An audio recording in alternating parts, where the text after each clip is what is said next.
Welcome to CMF's Renewed Culture of Innovation, Makers on Screen. I'm your host, Doug Webster, and today's show is The Evolving Library, Adopting Making. The emerging maker movement has inspired many to pursue design, development, and production of new products that are exciting, utilize new open source technologies, and bring people together with tools and desire to improve the world around us. Since the launch of Vermont's first Maker Fair in 2012, there has been an explosion of interest in making across multiple institutions, including the library system. My guests today, who have led making in libraries, are Marty Fisk, Director of Dorothy Alling Memorial Library in Williston, and Jill Coffran, Youth Services Librarian, also at Dorothy Alling Memorial Library in Williston. Welcome to the show, Marty and Jill. Thank you. Thank you for having me. Good to see you. Well, the first question is, can you tell us what is happening in libraries these days, generally speaking? Well, we have a combination of the traditional services that people are accustomed to, borrowing books on audio, borrowing movies. We are definitely competing with the red box around the corner. And computer services, whether it's using the Wi-Fi for your own personal device at the library or accessing it through one of the library's owned computers, and a lot of programming. We do every sort of programming you can imagine for continuing learning of all ages, for adults right down through kids. At our library, we're very lucky to be right next door to the elementary school, and so we are very involved with the kids after school programs, which Jill has been leading. Okay. Now, what role does making play in libraries these days? Well, part of the continuing education that we always do. Absolutely. Yeah. And introducing people to new skills.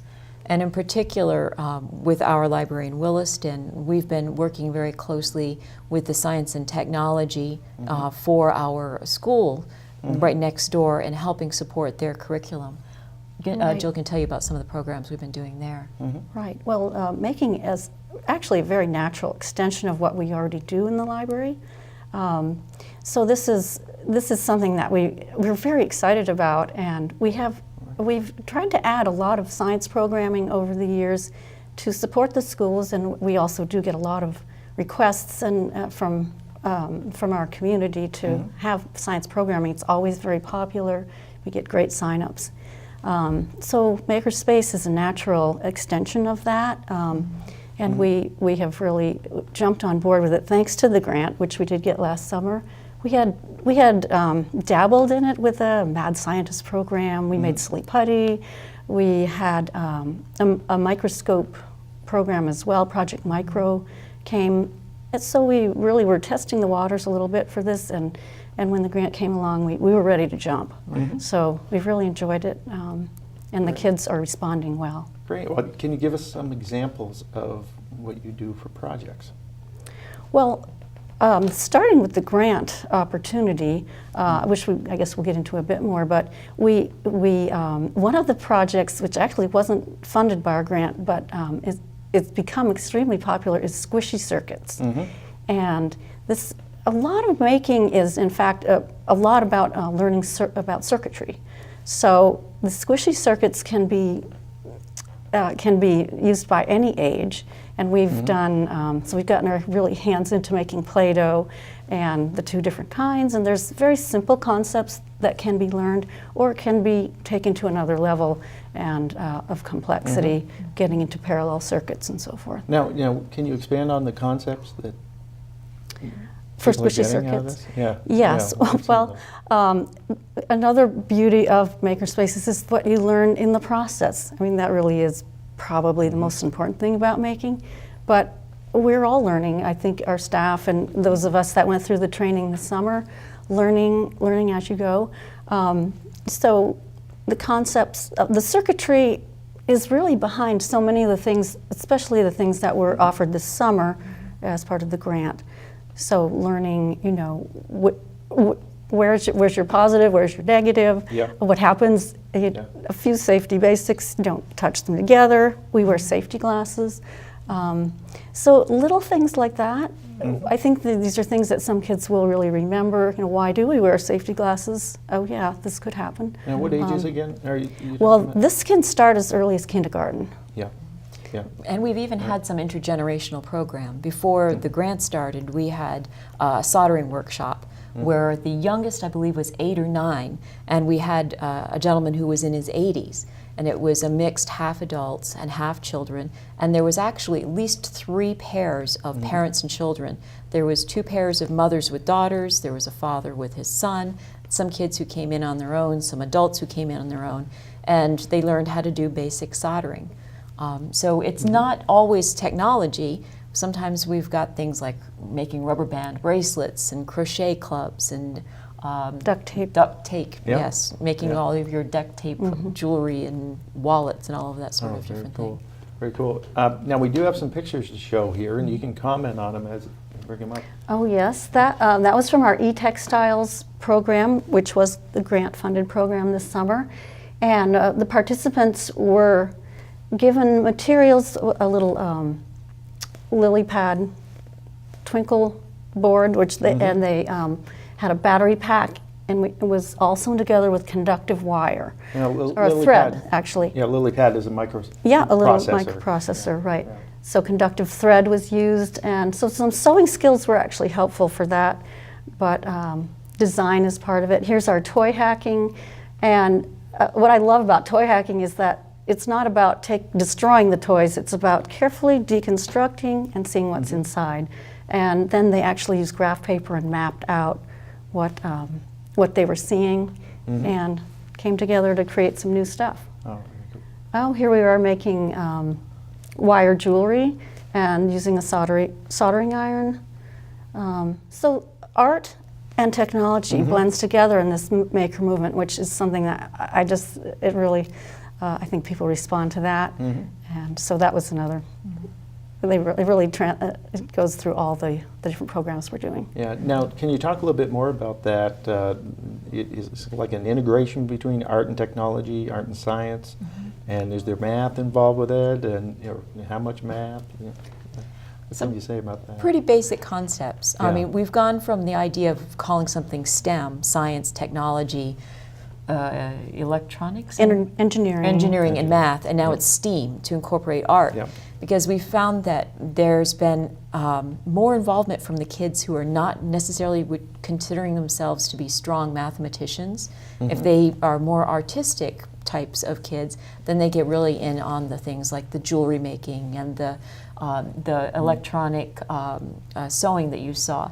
So if it has an artistic factor, it gets in that creative thing. As far as the math skills that we're doing at these programs, they're very basic. Learning how to map on and off circuits and how to be able to do very easy things about dividing down how much power you need for a battery so that you don't overdo the circuits or something like that. So it's a fairly basic level, and it's adjusted for the age group that we're trying to reach. But yet it makes it very real. The concepts that are being presented are presented in a real world, a real setting, which has more meaning for many of our students. It's not just the theory, they're actually putting it Yeah. in practice so that they can apply it and understand it better. Right, and that's very different than just looking at a book and doing it that way. Exactly, Right. yeah. Yeah, yeah. So, so what do you hope that these individuals get out? And what do you hope they get out of this? In the long run. I mean, do you hope they stay engaged in STEAM or STEM or what? Well, yes. I think another beauty of this is that they will be learning some skills that they will be needing in the 21st century workplace. So I think it's a good starting point for really any age, and maybe you're re-entering the workforce, to practice those skills of critical thinking. Why didn't this work? What can we change to make it better? Yeah. Critical thinking, collaborating with others, communicating, and being creative too, and having fun. Yeah. So, I mean, all those things, I hope they would, maybe it's a little seed they'll carry forth through whatever they choose to pursue. And another thing about it is that people are finding that as the consumerism is becoming frowned upon. They're learning how to be able to fix the pieces that they have. They're being able to feel more comfortable taking them apart, trying to repair them at home. I know that's been a big part of it for the adults that have been coming in and who wanted to learn our soldering class. Right. They wanted to be able to understand what was going on so they could make those little repairs themselves. There's a big do-it-yourself movement that's going on behind this as well, and being able to reuse and be a little creative in how they take older things and make something new out of it. Right, right. And might want to add to that, doing it together as Yes. well is a big Right. deal. Right. And you mentioned that father, son, mother, daughter are coming together to do some of the stuff. So. Yes. As far as the equipment and tools, what is necessary to do making in libraries? Well, it depends on what you're working on. True. And I always think it can be as simple as a hot glue gun, or even simpler, just glue stick and tape and some paper towel tubes. But you can go as complex again as you can imagine. We have example here actually of one of the simpler kits that they have available. This is called Little Bits, and it's simple circuits that basically go together much in the way that Legos do. And they're hooked up to a power source. You can string them together to do different things, like having a movement sensor or a light sensor, so that you can make simple machines using these little parts. Maybe a soldering iron, and some of the other things for the basic circuitry. These are particularly popular with our after-school crew. My office happens to be right next door to the program room, and I hear the buzzing and the beeping and all of that all the time as they're learning that, yes, this works or doesn't work. Right. Yeah. Now, what age is on this? What, This is suggested for ages 8 and up. 8 and up. It's not really for the youngest kids because it has magnetics. They snap together with magnetic modules. But it can also be extended to use, say, with your Lego. You can make your Lego light up. You can make your Lego move, or use other materials to as an extension to this. It's a starting point, I guess is what I'm saying. But yes, very popular way, again, to learn about circuitry. whereas squishy circuits could be kindergarten, Yes. younger, Yes. maybe? Yeah. Maybe. Yeah. And if you're able to get some of the pieces that go along with it, you could even use the fruit from your own kitchen. I went to a program that used apples and bananas, and you had to learn about which fruit was the best conductor for these kits. Yeah, cool. Now, we had a couple other photos there. Colin, you want to bring up the smile? There you go. Have you seen these?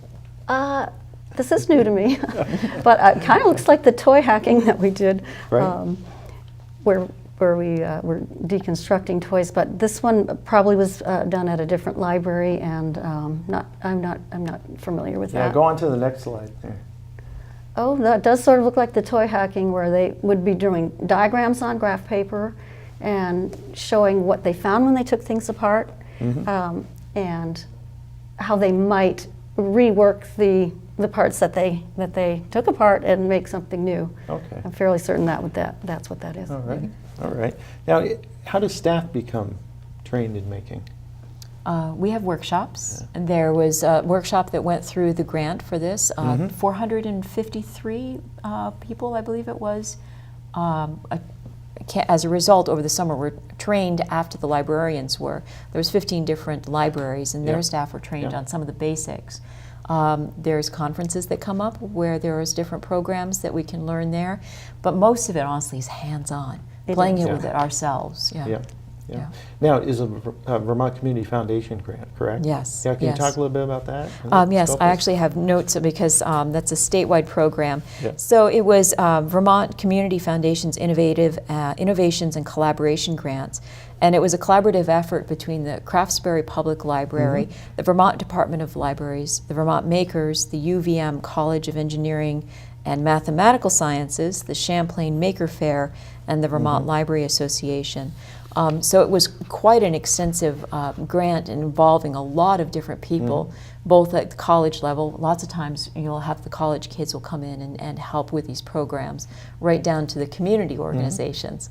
And it was so successful that the Department of Libraries has been asked to go ahead for second year's funding with it. So. Okay, great. Can you describe a little bit more about who specifically was involved with that? Right, there was 15 libraries, Bennington, Barry, Charlotte, Yeah. Craftsbury, Castleton, Fairfax, Groton, Jericho, Poultney, Queechee, Richford, Warren, Westford, and Williston. And that was last summer during And these summer are community 2014. libraries. Now, what about the school libraries, the public school libraries? Right. They were This is involved not too? part of No? this particular grant, but a lot of the communities are working with the schools. We happen to be lucky in that the Williston library, the Williston school has a maker generator, I guess you would call it, that's Yes. actually housed in the school that we've been working with. Yes, they had a dedicated space. It's not large space, but it had been an enrichment center, and now they have pretty much are in the process of making that into a makerspace where kids can come during the day for various projects. Yeah. Okay. So, and I believe each school is sort of handling it differently to suit their particular community, but it's definitely there. Yeah.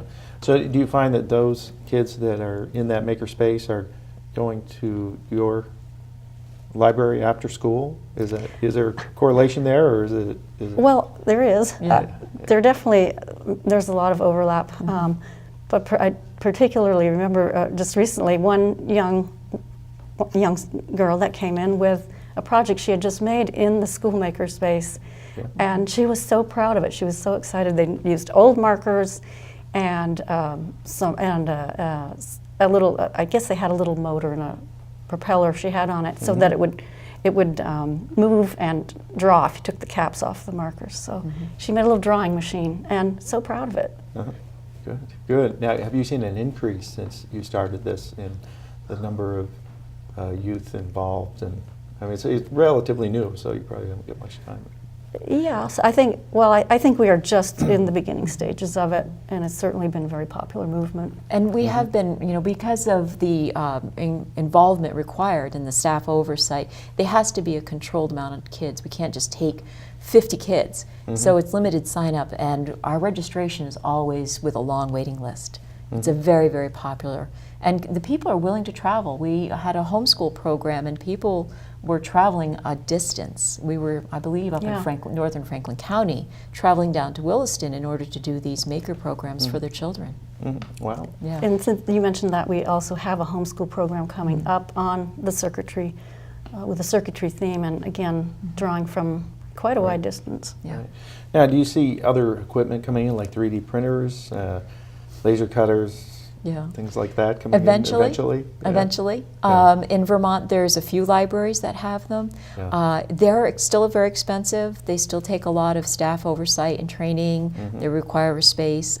I remember one of the librarians I was talking to at a conference down in Massachusetts was saying that they made the mistake of getting the wrong 3D printer, and it stinks up the whole library. Oh, yeah. So there's a little bit of research that still has to go along with which one you want to have. Yeah. Eventually, I think we'll start seeing more of them, but they are still not quite ready for every library. Yeah. Now, what do you see the future bring with libraries?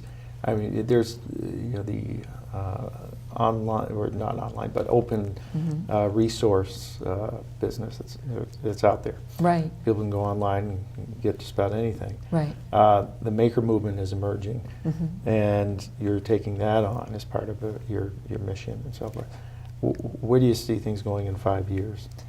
I think probably continuing in a bit of the direction that we're seeing, more 24-hour services online, but also we're finding, especially in our community, we are the community room. We are the place where everyone can gather and they can feel comfortable. So providing as much space for collaborative projects as possible, whether it's the local sustainable environmental group or if it's somebody who's trying to work on creating a new business in town or creating makerspaces for people to learn how to repair their own machinery and stuff at home. I find that the more of the collaborative community efforts and spaces are what's really being called for now. Mm-hmm. Mm-hmm. Okay. And we are a center for lifelong learning, and so this definitely fits right into that. Yeah, Okay. supportive As our training. mission. Yes, Great. that's a lot of it is being able to support people's projects when they come in off the street and want help. Mm-hmm. Good, good. And we have another couple slides here. Maybe you'll walk us through these. You want to bring up those last two, Colin? That looks Can you see like that? looks like it looks like a hacking selection of the and- different projects that were done. The squishy circuits, toy hacking, e-origami we did not do at our library, but I'm curious to see what that is. Okay. And let's see, there were solar creations too, I believe. So that looks like a sampling Okay. of what the kids did. All right. Yeah, there's another one there. Yeah, I think these are all different little shots of groups, and again, you see the collaboration among the kids, students, and I think that is where a lot of the learning comes, and the potential is from the sharing of ideas and Mhm. building upon someone else's idea and making it better. Yeah. So I think that when you see those group shots, that's what I think of anyway. Yeah. The sharing and learning that's coming out of it. All right. That's great. Good. Good. Well, I think that's what we have time for here. And thank you, Jill. Thank you, Marty, for being on the show. Appreciate you Yeah, coming out. Thank you, Yeah, Ken. thank you And for good having luck- us. Yeah, good luck with the making libraries. Today's show was the Evolving Library, Adopting Making, and our guests were Marty Fisk, Director of Dorothy Alling Memorial Library, and Jill Coffrin, Youth Services Librarian, also at Dorothy Alling Memorial Library in Williston, Vermont.